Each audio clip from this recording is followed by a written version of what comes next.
మహానాడు గురించి నెల్లూరు జిల్లాలో ఇప్పటికే నిర్ణయం అయిపోయింది.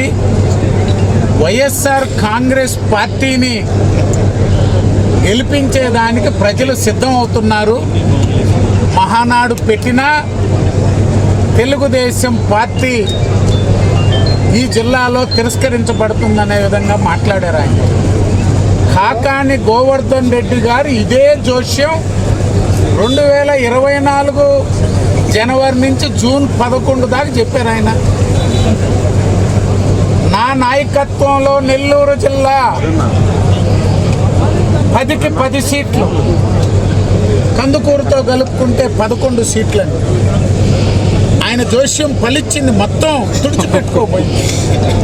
భవిష్యత్తులో కూడా వైఎస్ఆర్ కాంగ్రెస్ పార్టీ ఉమ్మడి నెల్లూరు జిల్లా 10 సీట్లు గతంలో, ఇప్పుడు 9 హాఫ్ కూడా ఉన్నాయి. గూడూరు, వెంకటగిరి, సర్వేపల్లి మొత్తం ఉంది. కందుకూరు పార్లమెంట్లో ఉంది.